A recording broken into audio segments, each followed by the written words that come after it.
Montana eviction process can differ from county to county, but they all more or less follow the same order or process. Fill out the forms, serve the tenant, attend the trial, and wait for judgment. Every eviction process is different and dependent on the information in the lease or rental agreement signed by the tenant and the landlord. It's always best to exercise meticulous file keeping to avoid errors that the tenant could exploit. Filing an eviction action takes time and patience. Going to court is a long and tedious experience for a landlord who handles multiple properties. It can also cost a landlord more money than it's worth. Most landlords are advised to try to work things out with the tenant outside the court. It's only in extreme cases when a landlord results to file for an official eviction action. In this video, we will go over a summary for landlords to refer to when evicting a tenant, but also be sure to confirm procedures and information with your justice court to ensure the process goes as smoothly as possible. Let's start by going over some common reasons for eviction. Number 1, failure to pay rent or non-payment of rent. The most common reason for eviction is non-payment of rent. A landlord can evict a tenant for failing to pay the rent on time. Rent is considered late in Montana a day past its due. A grace period to extend the rent payment may be available if written in the lease or rental agreement by the landlord and the tenant. Number 2, violation of the rental agreement. A lease or rental agreement may vary from tenant to tenant. It contains the responsibilities of each party during the entire duration of the tenant's stay. A tenant may face eviction for a lease violation. Landlords and tenants are required to uphold the terms of the lease agreement at all times.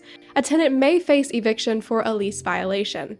Before a landlord can start filing for an eviction action, a landlord must give the tenant a 3-day notice to comply, which gives the tenant 3 days to fix the issue, or else they may be evicted. This only applies if the lease violations are about damage to the rental unit, housing an unauthorized pet in a pet-free rental unit, or housing unauthorized pet or people within the premises. Should the tenant commit any lease violations not mentioned previously, the landlord must give the tenant a written notice called a 14-day notice to comply.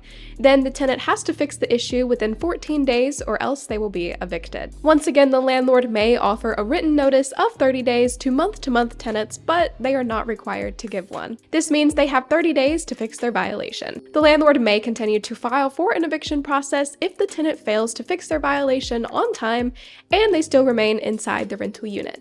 Number 3, material health or safety violation. Montana law takes into account the health, building, safety, and housing codes. If a tenant violates any of these codes, the landlord must provide a written notice called a 14-day notice to comply. The tenant has to fix their violation within 14 days or else they may be evicted. However, the landlord may offer a written notice of 30 days to month-to-month tenants, but they are not required to give one. This means month-to-month tenants have 30 days to fix their violations. A material health or safety code violation affects the well-being of the entire rental property and may cause some health issues. It includes, but is not limited to, the following: not throwing out trash for long periods of time, inviting bugs and rodents, damaging the electrical wiring of a unit, ruining the plumbing fixtures of a unit. The landlord may continue to file for an eviction process if the tenant fails to fix their violation on time and they still remain inside the property the landlord owns. Number 4, conducting illegal activity.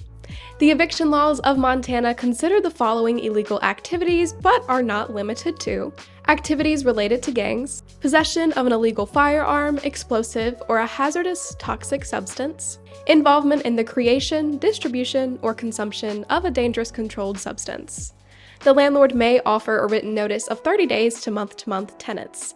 This means month-to-month tenants have 30 days to fix their violations. Number 5, non-renewal of lease after the end of the rental period. A Montana eviction process does not allow a landlord to evict a tenant without a good cause. As long as the tenant does not violate any rules, they can stay until their rental period ends. However, if a tenant overstays their lease term without applying for a renewal, they can be evicted.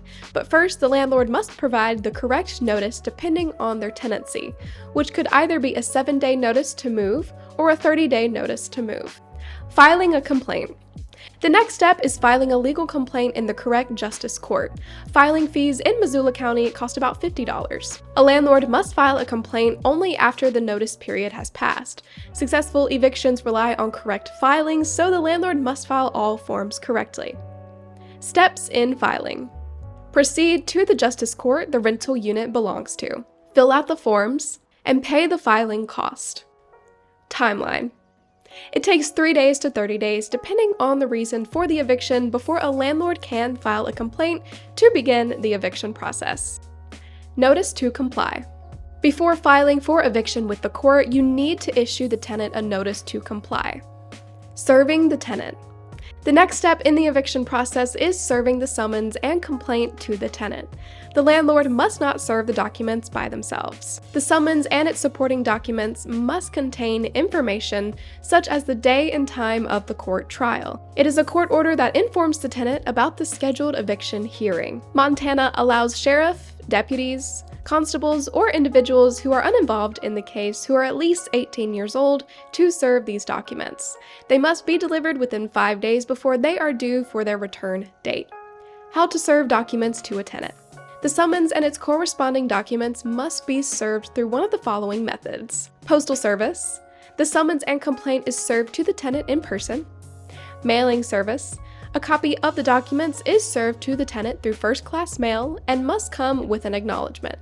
After serving the summons and complaint. If 20 days have passed since the summons and complaint have been served to the tenant via mail and neither the server nor the landlord has received an acknowledgement of mailing, another service method authorized by Montana law has to be chosen by the landlord. Once the tenant receives the summons, the tenant must file an answer to the court if they want to defend themselves during the hearing. In their answer, they must explain why the eviction should not be happening. This written answer must be filed within 10 days from the day they receive the summons. Should the tenant fail to file a written answer by the end of the 10 days, the landlord will receive a default judgment from the court. Timeline. The summons and its corresponding documents must be served to the tenant 5 days before the return date. The tenant must file a written answer within 10 days from the date they receive the summons and complaint. Asking for possession. Filing a motion to obtain judgment and get a judgment for possession. To win and accomplish this step, a landlord must provide a strong argument backed up by solid evidence against their tenants. Should the tenants fail to show up to the hearing, the landlord could win by default. Next procedure if the tenant disagreed and filed an answer. Should the tenant be unable to attend the hearing, the judge may issue a default judgment in favor of the landlord. This means the tenant must move out of the rental property. The court trial must continue and come to order whether or not a tenant filed an answer. However, if both parties are present, the landlord must support their claim with evidence and show it to the judge. This includes, but is not limited to, the following: copy of the deed and the lease/rental agreement, rent receipts, rent ledgers, bank statements, witness statements, photo and video documentation of the violations committed by the tenant. The officer in charge of judiciary matters must make a ruling within 5 days after the hearing. The tenant can still appeal this ruling, and should the tenant choose to do so, an appeal hearing is held within 5 days from the date the appeal court receives the answer. This applies to evictions involving illegal activity. But for other evictions, an appeal hearing is held no longer than 14 days from the transfer to the appeals court. Timeline. A hearing for an eviction action is scheduled within 5 to 14 days, depending on the reason for eviction. The judicial officer must make a final ruling within 5 days after the initial hearing. An appeal hearing is scheduled 5 to 14 days, depending on the reason for eviction. Getting possession. Once the landlord wins the case, and provided the tenant does not file for an appeal or reconsideration, the court will issue a writ of possession a few hours to a few days after the court rules in the landlord's favor. Montana law does not specify a certain time.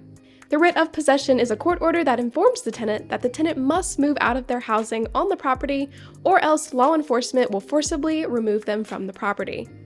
Move out process. This final step in the Montana eviction process is to move the tenant out of their housing on the property. Montana eviction law does not dictate a specific amount of time before a tenant has to leave once the writ of possession or assistance is issued. Only the appropriate authorities are allowed to move the tenant out of the property by force. Even if the landlord wins the case, they cannot engage in illegal methods of eviction to move the tenant out by themselves. Sometimes a tenant can leave behind personal property after a forced eviction. The tenant's personal property cannot be touched or moved by the landlord for at least 48 hours. After this period, they can move the property to a safe location. A landlord has to give the tenant a written notice informing the tenant that they have 10 days to reclaim the property. Otherwise, the landlord will dispose of it. Timeline. There is no specific date and time given to the tenant once the court issues the writ of possession. This information may be found on the writ or could have been issued by the judicial officer when they made their ruling. Any personal property left behind by the tenant must be kept safe by the landlord for at least 19 days. Montana eviction timeline. On average, it would take anywhere between 3 to 8 weeks for a complete Montana eviction process. Showing evidence. Eviction hearings are scheduled in court depending on the reason for eviction. Evictions related to the illegal activity are held earlier, within 5 days from the date the tenant should have filed their answer. Meanwhile, all other types of evictions, such as failure to pay rent, must be held within 14 days from the date the tenant should have filed their answer. How to keep good records. If the tenant disagrees within the request to begin an eviction process and they reply to the court, it's very important that you keep extremely good records of everything so you can provide proof to the judge and win your case. This part is essential for winning the court case and evicting the tenant. You can stay organized by keeping a physical paper trail, scanning documents, backups, and property management software. Evidence to show for not paying rent. If the tenant doesn't pay rent and they dispute that claim, it's important that you show the judge the following: your lease agreement, all payments, any payment returns, and all messages. Evidence to show for lease violations. If you are evicting the tenant for lease violations, for example, noise complaints, unauthorized pets, or property damages, it's important to show proof from any of the following methods: security cameras, videos and pictures, and lease terms. And that's a wrap for today's video on the Montana eviction process. We hope you found this video informative and insightful. But hold on, there's still more to uncover about the eviction process in Montana. If you want to explore this topic even further, we've got you covered. In the description below, you will find a link to a detailed blog post that dives deep into the eviction process in the state of Montana. It covers everything from notice requirements and legal proceedings to tenant rights and landlord responsibilities. Thank you so much for watching today's video. Take care, and we'll see you in the next one.